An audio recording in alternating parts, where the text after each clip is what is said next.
Before we begin, I need to tell you something. What you're about to hear is not entertainment. This is not fiction. This is the true story of two murdered children and a justice system that failed them so completely, it's still failing children today. You might wonder why I'm telling you this story now, 50 years later. Because in 2025, we're still debating how to treat juvenile offenders who commit adult crimes. We're still watching children slip through the cracks of a system that prioritizes rehabilitation over public safety. I've spent the last 5 years researching forgotten cases like this one. Cases that were buried by bureaucracy, overshadowed by bigger stories, or simply too uncomfortable for society to remember.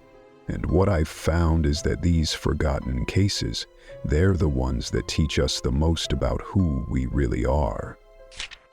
In the autumn of 1973, Houston, Texas was already a city living in fear. Dean Corll's reign of terror was making headlines across the nation. Parents locked their doors, children stayed inside. The city was on edge. But while everyone was watching for the obvious monster, another killer was already hunting. Someone no one suspected.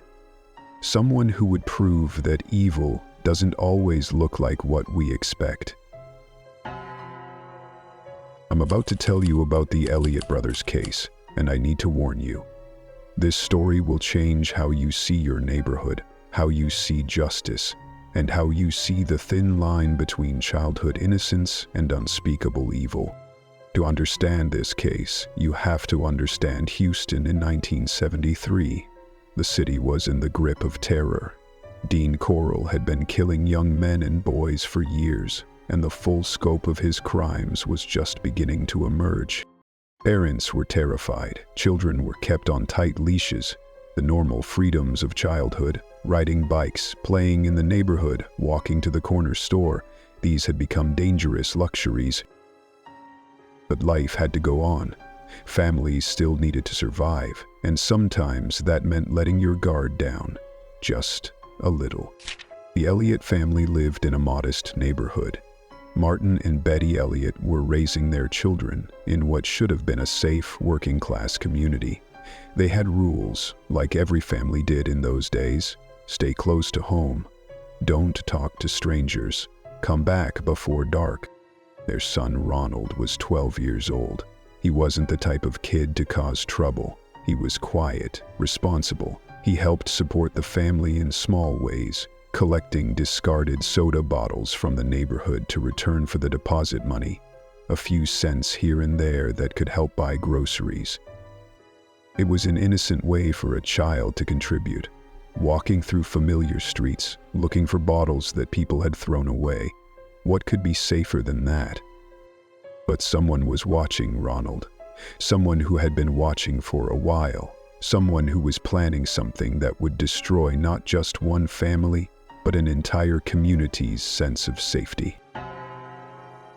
November 15th, 1973. It was a Thursday. Ronald Elliott asked his parents if he could go collect bottles in the neighborhood, just like he had done dozens of times before. His parents said yes. How could they not? It was broad daylight. It was their neighborhood. These were streets they knew, houses they recognized. Ronald was a careful kid. He knew the rules. That was the last time they saw their son alive.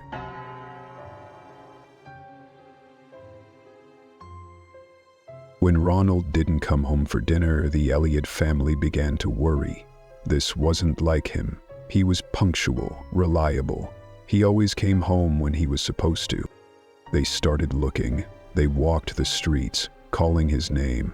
They knocked on doors. They asked neighbors if they had seen him. The bottle-collecting route that had seemed so safe, so routine, suddenly felt vast and dangerous. By nightfall, they knew something was terribly wrong. They called the police. The Houston Police Department took the report. Another missing child. In 1973, with everything that was happening in the city, this was becoming disturbingly common. They began a search, but Houston was a big city. Ronald was a small boy. Where do you even start? For 4 days, the Elliott family lived in agony. They searched, they prayed, they hoped that maybe Ronald had just gotten lost. Maybe he was scared. Maybe he was hiding somewhere safe. On November 20th, 1973, their worst fears were confirmed. A search party found Ronald's body in the woods. He was only half a mile from his house. Half a mile from safety, half a mile from home. What they found there would haunt investigators for the rest of their careers. I need to be careful here. This is a real case about a real child and a real family that suffered an unimaginable loss. But to understand the full horror of what happened, you need to know some details. Ronald Elliott had been murdered in the most brutal way imaginable. The medical examiner determined that he had been stabbed in the heart. That was the cause of death, but the killer didn't stop there. Ronald had been nearly decapitated. He had been sexually mutilated. His abdomen had been cut open. The crime scene was so horrific that seasoned investigators described it as one of the worst they had ever seen. His bloodied shirt was found about 60 feet away from his body. The medical examiner estimated that Ronald had been dead for about 5 days when he was discovered, meaning he was killed very shortly after he disappeared. Think about that timeline. A 12-year-old boy leaves his house to collect bottles. Within hours, he's dead. For 4 days, while his family searches desperately, while the police investigate, while the community holds its breath, his body is lying in the woods just half a mile from home. The brutality of the crime was shocking, but what made it even more terrifying was the randomness of it. Ronald Elliott wasn't targeted because of who he was. He was targeted because of where he was, because he was small, because he was alone, because he was vulnerable. The Houston Police Department launched a full investigation. They interviewed neighbors, they looked for witnesses, they followed every lead, but the trail went cold. Whoever had done this had vanished back into the community. The Elliott family was devastated, but they tried to move on. They tried to protect their surviving children. They established new rules, stricter rules. No one goes out alone, no one goes far from home. They thought the nightmare was over. They were wrong. Kenneth Elliott was 11 years old. He was Ronald's younger brother. After Ronald's murder, Kenneth's world had become very small. His parents, traumatized by the loss of one son, kept their remaining children under strict supervision. Imagine being 11 years old and living in that kind of fear, not understanding why your brother was killed, not understanding why you can't go outside and play, not understanding why the world had suddenly become so dangerous. Kenneth was just a kid. He wanted to do normal kid things. He wanted to go to the corner store, buy a snack, feel normal again. May 7th, 1974.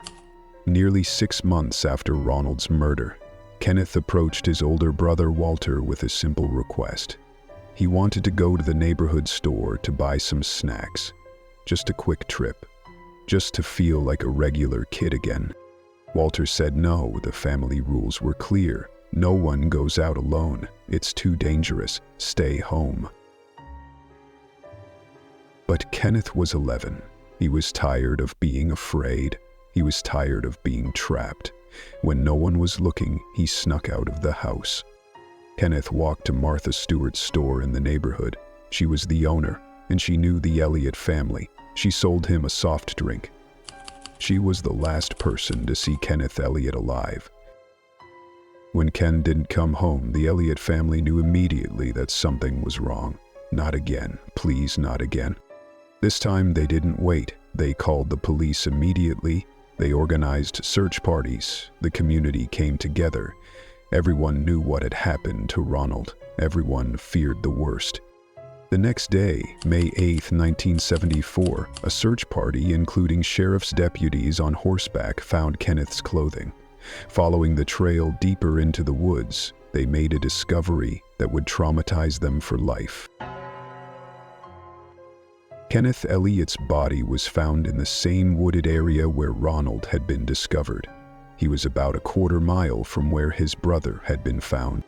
Kenneth had been killed in the same brutal manner as Ronald. He had been castrated, he had been disemboweled, he had been decapitated. The medical examiner determined that he had been stabbed twice in the heart and that he was still alive when the decapitation occurred. His head was found about 50 feet from his body, propped against a tree covered with pine needles. 2 brothers, 2 innocent children, killed by the same person, in the same way, in the same place. A killer who was hunting in their neighborhood, who knew their routines, who was patient enough to wait 6 months between attacks. The night Kenneth's body was discovered, the Houston Police Department received a crucial tip. It came from an unlikely source, the father of a local teenager. This teenager had been given something by a friend, a pocket knife with a 5-inch blade. The friend had asked him to hide it because he was worried about police interest. After seeing the news about Kenneth's murder, the teenager told his father about the knife. The father immediately called the police. That same night, police arrested Lawrence Anthony Stremple Jr. He was 15 years old. He lived very close to the Elliott family. He had been reported as one of the last people seen in the area where Kenneth disappeared. Lawrence Stremple was not what you might expect from a double murderer. He was small for his age, 5'2", and about 100 pounds. He looked younger than his 15 years. People often mistook him for a 12-year-old. He was described as quiet, shy, and awkward. He was a loner who got bullied at school, partly because of his unusual Burr-style haircut. He seemed disconnected from his peers, more interested in his high school's agricultural program than in socializing. But this quiet, seemingly harmless teenager had confessed to one of the most brutal double murders in Houston's history. Lawrence Stremple told police that he had killed both Ronald and Kenneth Elliott. He described the murders in detail. He showed them where evidence could be found. He seemed to know details that only the killer would know. For the Elliott family, this should have been the end of their nightmare. Their son's killer had been caught, he had confessed, justice would be served. But this is where the story takes a turn that will make you question everything you think you know about justice in America. Lawrence Stremple's confession was detailed and convincing, but there was a problem. He was a minor, and the confession had been obtained without a lawyer present. In court, the defense argued that the confession was inadmissible. The judge agreed. Without the confession, the prosecution admitted they had no case. All the physical evidence, all the circumstantial evidence, all the witness testimony, none of it was enough without the confession. The prosecutor's exact words were, "Without this statement, we have no case." Lawrence Stremple was tried as a juvenile. The brutal murders of 2 children, the terrorizing of an entire neighborhood, the destruction of a family, all of this was treated as a juvenile offense. His sentence? 2 years. 2 years in the Mountain View State School, a reform facility for minors. And the judge ruled that when Lawrence turned 18, his record would be expunged, as if it never happened. 2 years for 2 murders, 2 years for crimes so brutal that experienced investigators called them unspeakable. Betty Elliott, the boy's mother, was devastated. She told reporters, "There's no justice if they let him go." Martin Elliott, the father, added, "It's too late for my boys. It's other people I worry about." Think about that. A mother and father who had lost 2 sons in the most horrific way possible, watching their son's killer receive a sentence that was shorter than a typical college degree. The Elliott parents understood something that the justice system seemed to miss. This wasn't about punishment. This wasn't about revenge. This was about public safety. If someone could do this to 2 children and walk free after 2 years, what would stop them from doing it again? When Lawrence Strempel turned 18, he was released exactly as the court had ordered. His record was sealed, his past was erased. He walked out of the facility with no criminal history, no supervision, no restrictions. He disappeared into American society, a double murderer with a clean slate. The Elliott brothers' case was officially closed with Lawrence Strempel's arrest. The Houston Police Department declared the strange murders solved, but for the community, for the family, nothing was really solved. This case occurred during the height of the Dean Corll murders, and it was largely overshadowed by those more publicized crimes. The Elliott brothers became footnotes in Houston's history of horror. Their story was forgotten by everyone except those who lived it. But the questions remain. Where is Lawrence Strempel now? What happened to the 15-year-old who committed these unspeakable acts? Did he kill again? Did he get the help he needed? Did he become a productive member of society? The truth is, we don't know.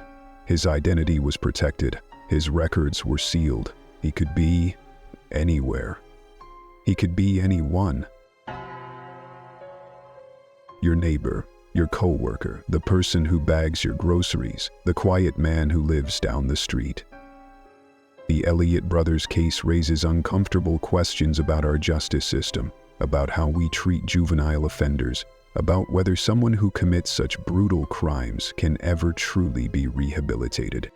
But most of all, it's a reminder that evil doesn't always look like what we expect. It doesn't always announce itself. Sometimes it's quiet. Sometimes it's young. Sometimes it's the person you'd least suspect. The Elliott brothers' story may have been forgotten by history, but it should never be forgotten by us. Because somewhere out there, Lawrence Strempel is still walking free, and we'll never really know if he stopped killing. If this case disturbed you as much as it disturbed me, let me know in the comments below. And if you think the justice system failed these boys, share this story, because the only way to honor Ronald and Kenneth Elliott is to make sure they're never forgotten.